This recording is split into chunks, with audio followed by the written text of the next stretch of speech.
कधी असं झालंय का?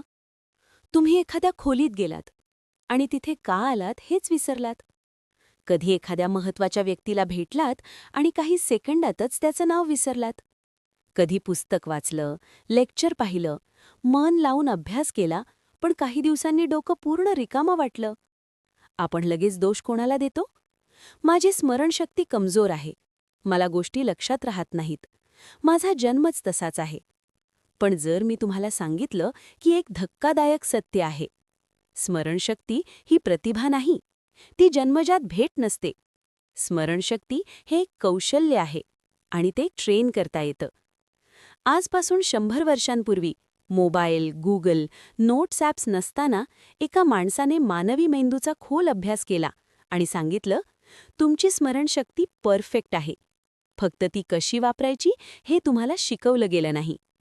स्वागत आहे आजच्या या शांत, विचार करायला लावणाऱ्या पुस्तक परीक्षण पॉडकास्टमध्ये. आज आपण एका कालातीत अमूल्य पुस्तकाचा अभ्यास करणार आहोत, ज्याने पिढ्यानपिढ्या विद्यार्थ्यांना, विचारवंतांना, स्पीकर्सना आणि नेत्यांना मदत केली आहे. Memory, how to develop, train and use it, William Walker Atkinson. हे पुस्तक शॉर्टकट्सबद्दल नाही, हे ट्रिक्सबद्दल नाही. हे आहे तुमचा मेंदू खरंच कसा काम करतो हे समजून घेणं आणि तो जाणीवपूर्वक वापरणं. म्हणून थोडं हळू व्हा, हेडफोन लावा आणि स्मरणशक्तीच्या लपलेल्या शक्तीत शिरूया. विल्यम वॉकर ॲटकिन्सन हे फक्त लेखक नव्हते. ते होते मानसशास्त्रज्ञ, तत्त्वज्ञ, मानसिक विज्ञानाचे अग्रदूत. त्यांनी सखोल लेखन केलं, मानवी मनावर, विचारशक्तीवर, एकाग्रतेवर, इच्छाशक्तीवर, स्मरणशक्तीवर. त्यांच्या लिखाणाने सुरुवातीच्या सेल्फ डेव्हलपमेंट आणि सायकॉलॉजी चळवळींवर मोठा प्रभाव टाकला. ॲटकिन्सन यांचं वेगळेपण काय? त्यांना मन गूढ किंवा जादुई वाटत नव्हतं. त्यांचा विश्वास होता की मन नियमांवर चालतं आणि ते नियम समजले की मन आपल्या ताब्यात येतं. हे पुस्तक त्याच विचारांचा परिपूर्ण नमुना आहे. या पुस्तकाचा गाभा एकच आहे: स्मरणशक्ती ही बुद्धिमत्तेवर नाही, तर लक्ष, संबंध आणि पुनरावृत्तीवर आधारलेली असते. बहुतेक लोकांना वाटतं, आठवत नाही म्हणजे मेंदू कमजोर आहे. ॲटकिन्सन ठामपणे सांगतो, चुकीचं. खरी अडचण ही आहे, आपण नीट लक्ष देत नाही, आपण गोष्टी एकमेकांशी जोडत नाही, आपण आठवण काढण्याचा सराव करत नाही. हे पुस्तक तुम्हाला शिकवतं आपण का विसरतो, स्मरणशक्ती कशी काम करते, ती टप्प्याटप्प्यानी कशी ट्रेन करायची, गरजेच्या वेळी माहिती कशी आठवायची. 1. लक्ष, अटेन्शन, स्मरणशक्तीची पायाभरणी. ॲटकिन्सन स्पष्टपणे सांगतो, ज्या गोष्टीकडे तुम्ही खऱ्या अर्थाने लक्ष दिलं नाही, ती गोष्ट कधीच नीट आठवणार नाही. नावं विसरणं, पुस्तक विसरणं, संवाद विसरणं, हे स्मरणशक्तीचं अपयश नाही, हे लक्षाचं अपयश आहे.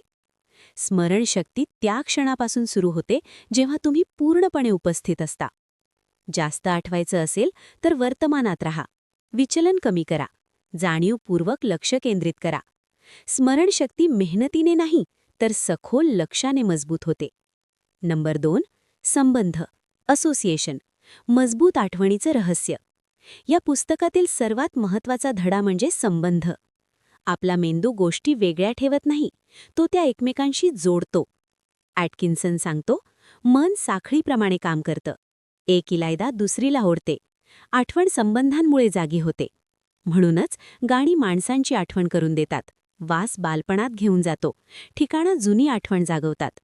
स्मरणशक्ती वाढवायची असेल तर नवीन माहिती जुन्या माहितीसोबत जोडा. उदाहरण, नावाला एखादं चित्र जोडा, तथ्याला गोष्ट जोडा, शिकण्याला भावना जोडा. जितका संबंध मजबूत तितकी आठवण मजबूत. नंबर 3. पुनरावृत्ती, रेपिटिशन, टिकाऊ आठवण. ॲटकिन्सन एक साधी पण प्रभावी गोष्ट सांगतो, स्मरणशक्ती हुशार पुनरावृत्तीने वाढते. अंध पाठांतर नाही, घाईघाईत रट्टा नाही, पण जाणीवपूर्वक पुनरावृत्ती. पहिल्यांदा ओळख तयार होते, पुन्हा पुन्हा केल्याने मेंदूत मार्ग तयार होतो, आठवण लवकर आणि सहज येते. म्हणूनच संगीतकार, वक्ते, विचारवंत प्रबळ स्मरणशक्ती विकसित करतात. स्मरणशक्ती म्हणजे स्नायू आहे, वापराल तर वाढेल, नाही वापरलात तर कमजोर होईल. नंबर 4. रिकॉल, आठवण काढणं ही एक कला आहे. अनेक लोक म्हणतात, मला गरजेच्या वेळी आठवतच नाही. ॲटकिन्सन सांगतो, रिकॉल हे माहिती कशी साठवली यावर अवलंबून असतं. चुकीच्या पद्धतीने साठवलं तर काढणं अवघड होतं. तो शिकवतो, माहिती मनात परत पहा. न पाहता आठवण्याचा प्रयत्न करा. जाणीवपूर्वक आठवण काढण्याचा सराव करा. मेंदू शिकतो की हे महत्वाचं आहे, ते तयार ठेवा. आणि हळूहळू आठवण सहज येऊ लागते. या पुस्तकाचं मोठं वैशिष्ट्य म्हणजे हे अत्यंत प्रॅक्टिकल आहे. हे कोरडं मानसशास्त्र नाही, हे प्रशिक्षणावर आधारित आहे. हे पुस्तक मदत करतं विद्यार्थ्यांना अभ्यास लक्षात ठेवायला, स्पीकर्सना मुद्दे आत्मविश्वासाने आठवायला, वाचकांना वाचलेलं टिकवायला, विचारवंतांना मानसिक स्वच्छता मिळायला. आजच्या डिजिटल गोंगाटात हे तत्त्व अजूनही तितकंच उपयुक्त आहे. बुद्धीचा खोल संदेश. स्मरणशक्तीच्या तंत्रांपलीकडे हे पुस्तक एक खोल सत्य सांगतं. जसं तुम्ही मनाला ट्रेन करता तसंच ते बनतं. माझी स्मरणशक्ती कमजोर आहे, हा विचारच सर्वात मोठा अडथळा आहे. ॲटकिन्सन आठवण करून देतो, मन आज्ञार्थी आहे. ते सवयींवर चालतं. ते विश्वास आणि सरावाला प्रतिसाद देतं. स्मरणशक्ती सुधारली म्हणजे स्वतःवरचा विश्वासही सुधारतो.